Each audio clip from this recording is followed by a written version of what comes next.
Hello there, everyone. Judge Andrew Napolitano here, and welcome to Judging Freedom. Today is Wednesday, March 2nd, Ash Wednesday, 2022. And my guest is the inimitable Phil Giraldi. Many of you watching and listening now know who Phil is. He is a former Army intelligence and CIA case officer for 20 years. He's a graduate with honors of the University of Chicago, and he has a master's and PhD from the University of London. He writes beautifully and with great courage and precision on the excesses of the government today, particularly with respect to foreign affairs. I thought it appropriate that we have this conversation, which I have longed to have with my fellow Italian American from New Jersey, that we have this conversation now in light of the president's speech last night and in light of the dominance of foreign affairs in the news these days. Phil, it's a pleasure, my friend. Welcome to Judging Freedom. Well, thank you. Thank you for having me on. What has been the reason for the obsession of the American foreign policy establishment with Russia? Well, that's, of course, the key question. I speculate on it quite a bit and suspect that a lot of it is because the American duopoly of power uses the issue of foreign policy as kind of a playing card when they're going against each other. And to do that, they always need to have what one might describe as an enemy. And the enemy can change on occasion. It certainly in much of the 70s was the country of Iran, and to a certain extent it still is. The Russians have been focused on particularly since the election in 2016. And again, I suspect this is a tool that's being used by our political class essentially to make it appear that they are doing their job, that they are really serving the national interest, which, of course, in terms of foreign policy, they are not. We haven't seen a shred of national interest in many, many years. Well, the government loves to have an enemy, as you say. I mean, whether it's the Soviet Union, whether it's Iran, whether it's Saddam Hussein, whether it's COVID, whether it's Vladimir Putin, who's the enemy of the week. George Orwell in 1984 articulated that masterfully, and it's true.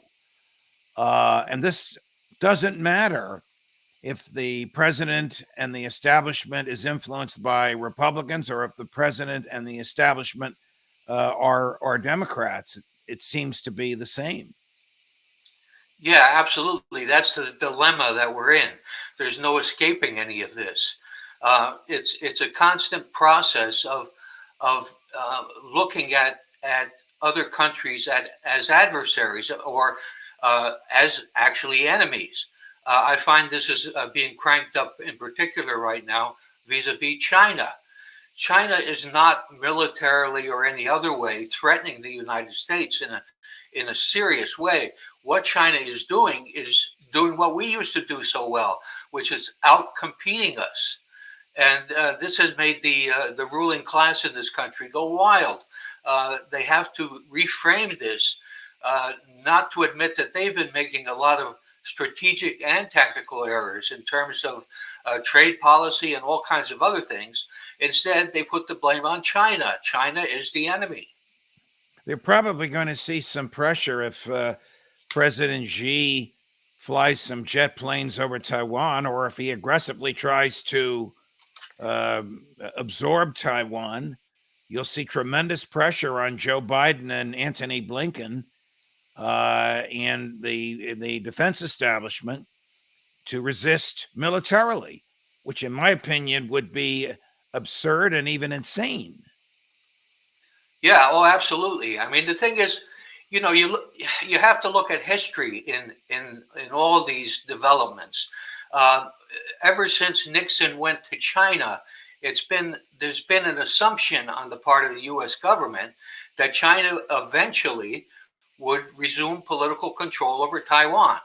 And now we're kind of forgetting that history. Just like what's going on at the moment, the arguments that we should be creating a no-fly zone over Ukraine, ignore the fact that there is a lot of history going back in terms of Russia and Ukraine and how Ukraine has changed its borders numerous times and issues like that. But instead, we have people seriously talking about regime change, getting rid of Putin, and also this no-fly zone, which would be a declaration of war. The president last night sounded as though he relishes a Cold War. We've been fighting absurd, useless, in my view, immoral and unconstitutional hot wars for the past 20 years. I don't even have to articulate them. You could articulate the list better than I, but they started with the Bush-Cheney regime right after 9/11. I mean, to what conceivable advantage to the security of the American people would be another Cold War against the Russians? Well, certainly in my opinion, and I suspect also in yours, there's no advantage to be gained from it. I think it was Lord Palmerston, the British Prime Minister in the 19th century, said that policies of governments change, but their interests always remain the same. By that standard, the United States is a unique, great power in that it never pays any attention to its interests. The only reason why people come together in government is to better themselves, to better the communities they live in and their neighbors. And as John Adams also put it, he said, we have democracy. We should not be in the business of going around the world and looking for dragons to slay. And unfortunately, for the last 20 years, certainly, we've had nothing but people going around the world looking for dragons to slay. And it's brought us nothing but impoverishment. We have an enormous debt. We have not succeeded in doing anything in the wars we've fought in the last 20 years, except killing a lot of people, spending a lot of money, and making a lot of enemies. Was George Bush's invasion of Iraq any different from a moral perspective, Vladimir Putin's invasion of Ukraine? No, in fact, I think some people are beginning to point that out, that the United States has engaged in this kind of warfare. Syria might be another example that you could cite. We have troops there right now. Iraq, we still have troops there. And up until recently, we had, for 20 plus years, troops in Afghanistan. So somebody is not thinking straight. These engagements do not serve the interests of the American people. They don't benefit us. They don't do anything good for us. What interest does the United States have in making life miserable for Vladimir Putin and the Russian people and the American people by imposing sanctions on him in response to his invasion of Ukraine? I mean, whether he wins or loses, whether he leaves tomorrow, whether he's overthrown in a coup, whether he takes the country over and stands in Kiev and plants the Russian flag, whatever the outcome is, what the heck do we care? Well, that's the key question, which nobody in Washington is asking. I mean, the fact is that neither Ukraine nor Russia threaten us over this issue. We are intruding into a fight between neighbors, essentially, with a lot of history background that explains what is happening and why it's happening. And basically, we're essentially, I hate to say it, but we're engaging in economic warfare right now. We're seeking to destroy the Russian economy. And one of the articles that you cited earlier that I wrote recently, I pointed out we're doing the same thing with Afghanistan. We've left with our tail between our legs, and now we're trying to destroy their economy. It's just like there's something wrong in the thinking that goes behind this kind of action. You referred to a recent executive order of President Biden with respect to assets seized from Afghanistan banks as a crime against humanity. Would you explain for us, Phil? Yeah, absolutely. I rarely write an article where I'm really angry, and this was one of them. I could Because, tell. yeah, 3 weeks ago, President Biden seized the $7 billion in assets that are held in the Federal Reserve Bank of New York. That is Afghan government money. He then divided it up. He said, well, half of it will go to set up some aid institutions and that will help the Afghan people. Let me stop this. And he said the other half of it is going to go to victims of 9/11. Now, the Afghan government had nothing to do with 9/11 in the first place. And the money is basically all the money that the Afghan central bank has. And it basically taking that money will destroy their economy. Well, what is that money doing in the Federal Reserve Bank of New York? Well, it was it was sent there for safekeeping by the previous government, Oh, but it's not our money. And the fact I is, don't know how the president could do this legally or and constitutionally. Just seize that executive money and order. decide how it's going to be divided. It's not his, and it's not the Yeah, American government's. it's executive order is how he did it. And the fact is that the Afghan people are starving because their economy has been so disrupted by the civil war they had, and we are basically taking money that would save people, and we're condemning people to starve to death just because we can do it, and it's odious. And I can't see how any government can look at itself in the mirror in the morning after having done something like this. What do you see as the likely outcome? Well, before we get there, sanctions, all the sanctions that Uncle Joe has been imposing on the Russians. In my view, sanctions are immoral. They don't hurt the people at the top of the government who are making the decisions. Look at Cuba. We've had sanctions there since 1962, and there's still a repressed dictatorship driving cars that were made in the 50s and living well beyond where the rest of the world is. The sanctions that the American government is imposing on the Russians will harm businesses, consumers, middle class, lower middle class, poor people, Americans, and they're immoral because it interferes with the free right to engage in economic intercourse. Absolutely, and I would add to that that if we destroy the Russian economy, which is clearly the intention, Russia will retaliate, and the retaliation can be particularly nasty because Russia will be on its back and will have no options but to use its military. And this is not something to look forward to. This whole situation, and let's look at this basically the history of the situation.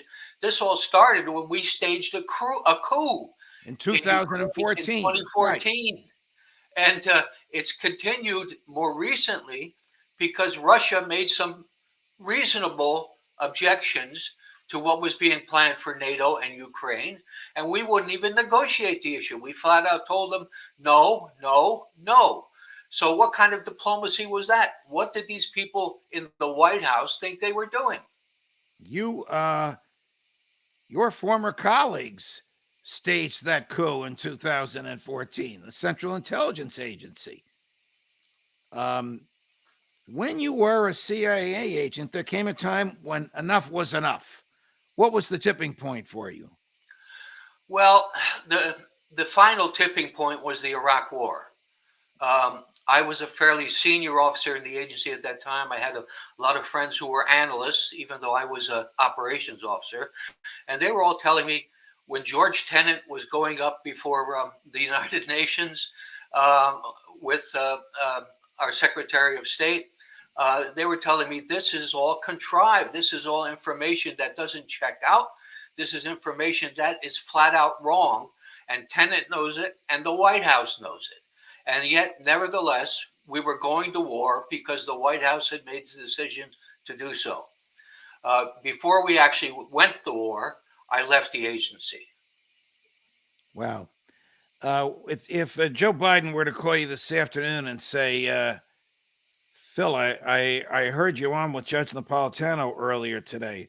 What do you think I should do? Forget about what I said last night at the State of the Union. What do you think I should do with Vladimir Putin tonight and tomorrow?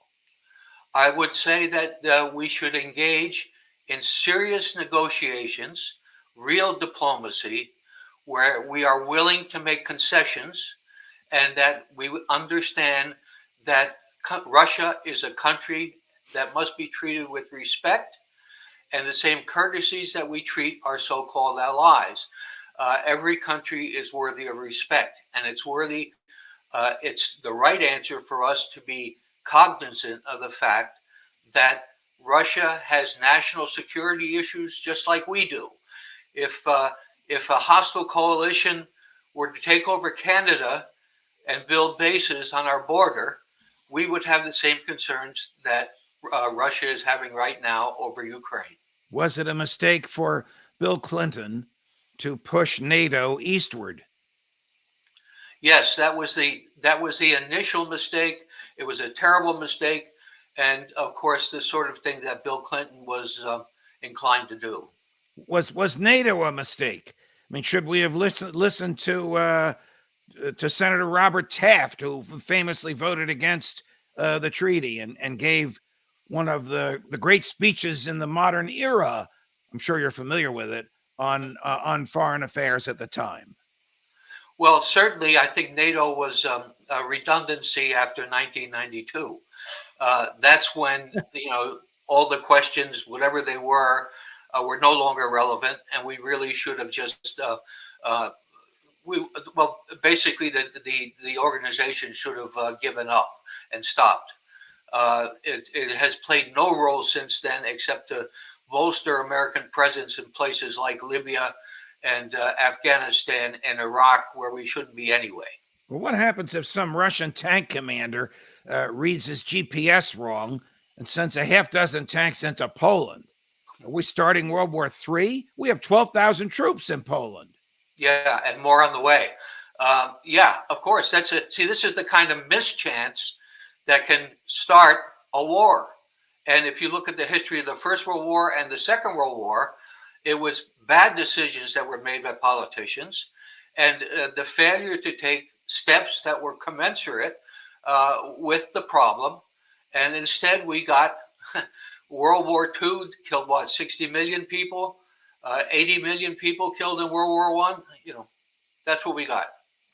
Phil Giraldi, it's always a pleasure. I could talk to you all afternoon. I promised you we'd stop at 20 minutes. We're just about there. I hope you come back and visit with us again. Absolutely, anytime. Thank you, my friend. Judge Thank you. Napolitano, Judging Freedom.